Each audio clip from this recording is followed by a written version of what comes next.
বাংলাবাসী WhatsApp, আমি কেমন বাসিত তো আছি তোমাদের সাথে উইথ আরেকটা ভিডিও।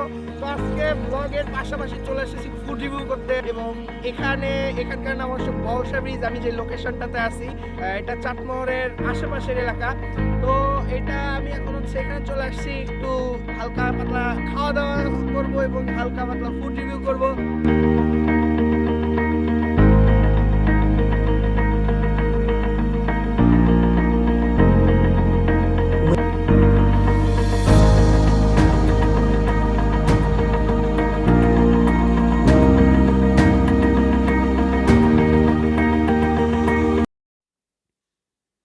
কোনো একদিন বিকেলে আমরা চলে এসেছিলাম বর্ষা ব্রিজে, আসলে সেখানকার শীতের বিকেলের সৌন্দর্য উপভোগ করার জন্য।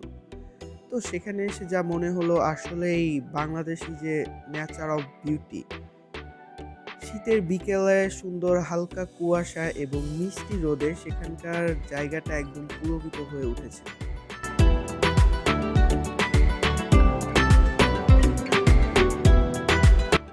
যেহেতু আমরা ভোজন রসিক, আসলে আমরা ভোজন ছাড়া কিছুই বুঝি না, তো সেখানে গিয়েও শুরু করে দিয়েছিলাম মুড়ি খাওয়া। তো আজিজুল মুড়ি অনেক পছন্দ করে, সে ফার্স্টে মুড়ি নিল মুড়ি খাওয়ার জন্য। তো সেখানে আমিও মুড়ি খাওয়ার জন্য মুড়িটা টেস্ট করছিলাম। তো মুড়িটা আসলে অনেক ভালো ছিল, মুড়িটার মিক্সিংটা অনেক ভালো ছিল বলতে হয়। হয়তোবা তোমরা দেখতে পাচ্ছ মুড়ির ভিতরে আসলে অনেক কিছু দেওয়া আছে এবং সুন্দর কাঁচা কাঁচা মরিচও দেওয়া আছে, যেটা আসলে পছন্দ করি অনেক। ভোজন রসিকের পেটে কি শুধু মুড়ি খাইলে হবে? ভোজন রসিক হয়েছি না? তো এখন আসলে আমরা অর্ডার দিয়ে দিলাম 1 প্লেট ফুচকার, সেখানকার ফুচকাটা টেস্ট করার জন্য। তো দেখা যাচ্ছে আন্টি ফুচকা বানাচ্ছে এবং তার ছোট একটা ছেলে তাকে অনেক সুন্দরভাবে হেল্প করতেছে। তো আন্টি ফুচকা বানানো স্টার্ট করে দিল।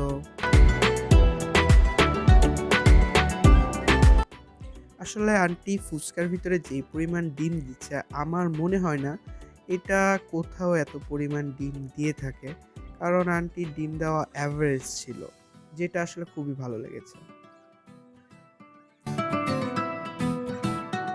তো আমার হাতে সুন্দর 1 বাটি ফুচকা, সঙ্গে 1 কৌটা টক। তো আসলে এটা টেস্ট করব আমরা এখন। আজিজুলকে ধরিয়ে দিলাম। তো দেখতে পাচ্ছ আসলে আমি ফুচকার বাটিটা নিয়ে বসে গেছি। তো আসলে ফুচকাটা মুখে দেওয়ার সঙ্গে মুচমুচে একটা সুন্দর আওয়াজ চলে আসলো, এবং ফুচকাটার টেস্টও অনেক সুন্দর ছিল। এবং টকটার কথা কি বলবো, ও জোস লেভেলের টকটা আসলে অনেক সুন্দর ছিল এখানকার। আসলে টকটা আমার ফেভারিট জিনিস ফুচকার সঙ্গে। এখানে এসেও টকটা অনেক ভালো পেয়েছি এবং টকটা অনেক ভালো ছিল। তো পিচ্চি ভাইয়াটা আমাদের জন্য আরেকটা ডিম ছিলতেছিল, কারণ আমরা তো শুধু মুড়ি আর ফুচকা খাইলে হবে না, আমাদের দোকানে যা আছে সবগুলো টেস্ট করতে হবে। এই জন্য আমরা চটপটি খাবো, আর সেই পিচ্চিটা আমাদের জন্য সুন্দর ডিম ছিলতেছিল। তো ডিম ছেলার পর দেখলাম আন্টি আসলে চটপটি বাটি অলরেডি রেডি করে ফেলেছে। চটপটির মিক্সিংয়ে যেই মুচমুচেটা ছিল, অর্থাৎ চুরমুরেটা ছিল, যেটা আসলে এটা অনেক বেশি পরিমাণ দিয়েছিল আন্টি আমাদেরকে। এবং এখানে ডিমের পরিমাণটাও আন্টি অনেক বেশি দিয়ে ফেলেছিল। 2টা বাটিতে 1টা আমান ডিম আন্টি যোগ করে ফেলেছিল।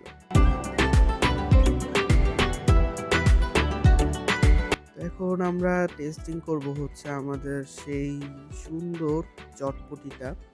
আসলে দেখবো চটপটিটা কেমন। তো দেখতে পাচ্ছ তোমরা চটপটি আমার হাতে, আর এটা আমি এখন খাচ্ছি চটপটিটা।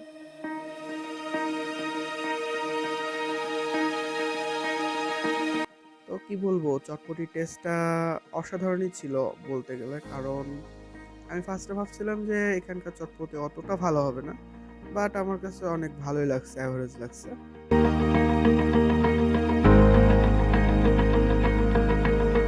বলো সবাইকে বলো। শান্ত। হুম? শান্ত। শান্ত কোন ক্লাসে পড়ো? ক্লাস 2তে পড়ো? এবিসিডি পারো? বলে শোনাবা আমাকে। ABCD FGHIJK LMN ক খ পারো? বলে শোনাবা? ক খ। তো পিচ্চিটার সঙ্গে আসলে কথা বলতে আমার ভালোই লাগছিল। পিচ্চিটার সঙ্গে কিছুক্ষণ কথা বলছিলাম এবং গল্পগুজব করছিলাম। আসলে সময়টা অনেকই ভালো ছিল এবং তার মতবাদ শুনলাম। সে আসলে তার আম্মুকে অনেকটা হেল্প করে তার আম্মুর কাছে। তো তাকে আমি কিছু দিতে চাচ্ছিলাম বাট সে নিতে চাচ্ছিল না। গাইস ভালো করে ভিডিও করে দেখাইতে পারছি না, কারণ হঠাৎ করে গাড়িটা চলে আসলো আর হঠাৎ করে আমাদেরকে চলে আসতে হলো, কারণ আমরা অনেকক্ষণ দাঁড়াইছিলাম, গাড়ি পাচ্ছিলাম না এবং সন্ধ্যা লেগে গেছে। কী করবো, আমাদের বাসায় ফিরতে হবে। সেই কারণে আসলে হুটহাট করে খাওয়া দাওয়া শেষ করে কমপ্লিট করে গাড়িতে উঠে আসতে হয়েছে। এই কারণে আসলে ভিউটা দেখাইতে পারলাম না আর কিছু। তো গাড়ির ভিতর থেকে তোমাদেরকে কিছু ভিউ দেখাবো। আর আজকের ব্লগটা এই পর্যন্তই। যদি ভালো লাগে অবশ্যই আমাকে একটা লাইক দিবা, একটা সাবস্ক্রাইব করবা, আর শেয়ার তো অবশ্যই শেয়ার করে ফ্রেন্ডের সাথে দেখাবা। আমাকে আমার এই ফেসটাকে সব ফ্রেন্ডের সাথে শেয়ার করবো। আর আর কেমন লাগছে এটা কমেন্টস করে জানাবা।